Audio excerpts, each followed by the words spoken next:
In the journey to serve the nation, knowledge meets determination.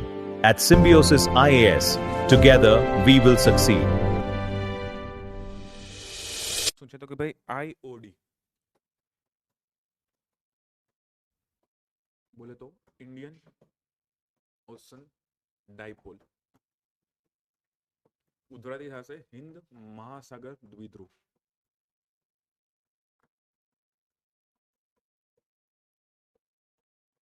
જો ખાલી શબ્દ બદલ્યો છે, દ્વિધ્રુવ નામનો શબ્દ આવ્યો છે. આગળ શું હતું? દોલનો નામનો શબ્દ હતો, એલનીનો દક્ષિણી દોલનો. દોલનમાં શું થતું હતું કે એક વખત ગરમ ઠંડો થતો. દ્વિધ્રુવમાં બે ધ્રુવ આપી દેવાના.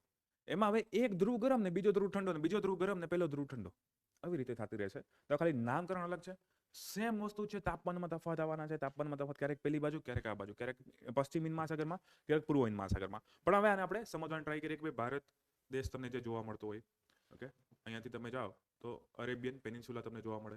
ત્યાંથી નીચે આફ્રિકાનો ભાગ તમને જોવા મળી જાય. એના સિવાય તમને આ તરફ જોવા મળી જશે ઓસ્ટ્રેલિયાનો હિસ્સો તમને જોવા મળી જશે. આપણા અંદમાન નિકોબાર ટાપુઓ છે. આ અંદમાન નિકોબાર ટાપુની નજીકથી આપણા ઇન્ડોનેશિયાના એ બધા ટાપુ તમને જોવા મળી જશે. તો આ થઈ ગયો આપણો હિન્દ મહાસાગર થઈ ગયો. હિન્દ મહાસાગરમાં પણ બે ભાગ આપણે કહી શકીએ છીએ, પશ્ચિમ હિન્દ મહાસાગર અને પૂર્વ હિન્દ મહાસાગર. હવે આ તરફના ભાગને આપણે શું કહીશું? પશ્ચિમ કહીશું, અને આને આપણે પૂર્વ હિન્દ મહાસાગર કહીશું. તો હવે જે ઇન્ડિયન ઓશન ડાયપોલ છે એમાં બે તબક્કા તમને જોવા મળતા હશે. ઓકે, ક્યારેક ધ્રુવ ધન ધ્રુવ થતો હશે, એટલે કે પોઝિટિવ ફેઝમાં જતો હોય, ક્યારેક ઋણમાં જતો હોય, એટલે કે નેગેટિવ ફેઝમાં તમને જતો જોવા મળશે. હવે આ સમયે ક્યાં કેવી અસર થાય છે આપણે જોવાની ટ્રાય કરીએ. તો કે પહેલા આપણે વાત કરીએ પશ્ચિમ હિન્દ મહાસાગરની. ઓકે, પશ્ચિમ હિન્દ મહાસાગરને આપણે એવું પણ લખી શકીએ કે આફ્રિકાનો કિનારો. બીજો ભાગ છે પૂર્વ હિન્દ મહાસાગર.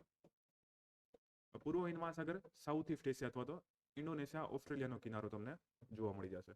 ઓકે, વધારે કંઈ ખાસ જોવાનું નથી. જ્યારે ધન ધ્રુવ હોય અથવા તો જ્યારે ઇન્ડિયન ઓશન ડાયપોલ, હવે ઇન્ડિયન ઓશન ડાયપોલના બે ધ્રુવ છે. એક ધ્રુવ આ તરફ રહેલો છે કે જેને પશ્ચિમ હિન્દ મહાસાગર કહેવાય, બે ધ્રુવ આ તરફ રહેલો છે જેને આપણે પૂર્વ હિન્દ મહાસાગર કહીશું. તો ધન ધ્રુવ, ઋણ ધ્રુવ, અથવા તો ખાલી બે ધ્રુવ છે. ધન તબક્કો જ્યારે હોય, હવે હું અહીંયા લખી પણ દઉં છું કે જ્યારે પોઝિટિવ ફેઝ તમને જોવા મળતો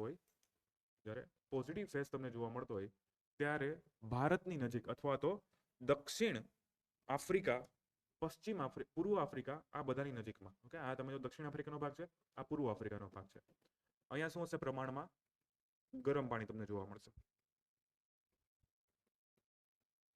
જો આ બાજુ પ્રમાણમાં ગરમ પાણી હોય તો સામે કેવું હશે? પ્રમાણમાં ઠંડુ પાણી તમને જોવા મળશે.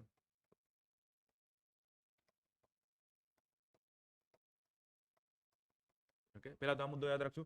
ધન ધ્રુવમાં અથવા તો પોઝિટિવ ઇન્ડિયન ઓશન ડાયપોલમાં શું થશે? આફ્રિકાના કિનારે અથવા તો પશ્ચિમ હિન્દ મહાસાગરમાં પ્રમાણમાં ગરમ પાણી જોવા મળે છે, અને પૂર્વ હિન્દ મહાસાગરમાં અથવા ઇન્ડોનેશિયા, ઓસ્ટ્રેલિયાના કિનારે પ્રમાણમાં ઠંડુ પાણી તમને જોવા મળે. હવે એને ખાલી હું લખી નાખું અહીંયા કે ભાઈ આફ્રિકાના કિનારે ધન ધ્રુવમાં શું જોવા મળ્યું? પ્રમાણમાં ગરમ પાણી. અને અહીંયા કેવું જોવા મળ્યું? પ્રમાણમાં ઠંડુ પાણી જોવા મળ્યું. હવે આના કરતા વિપરીત અસર નીચે થઈ જશે ઋણ ધ્રુવમાં. સિમ્પલ છે, ઋણ ધ્રુવમાં હવે જ્યાં ગરમ છે ત્યાં હું ઠંડુ લખી નાખું.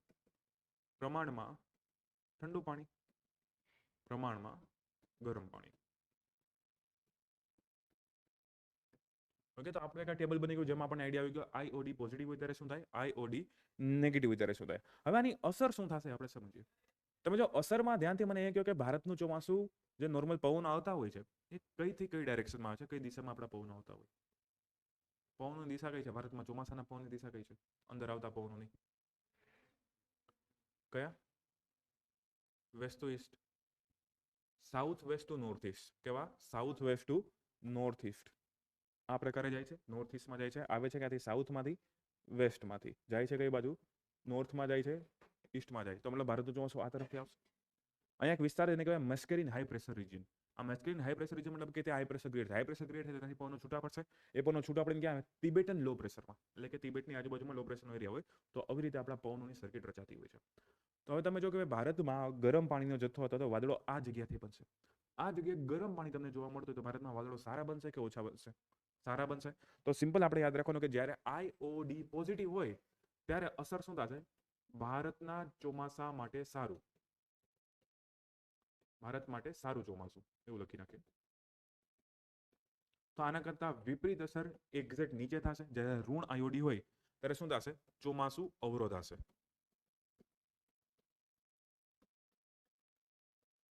ઓકે, આમાં ફરી પાછી બીજી ઇમેજ દોરવાની જરૂર નથી. આપણે ખાલી એકમાંથી જે સમજી લેવાનું છે કે કઈ જગ્યાએ કેવી અસર તમને જોવા મળશે. પશ્ચિમી મહાસાગર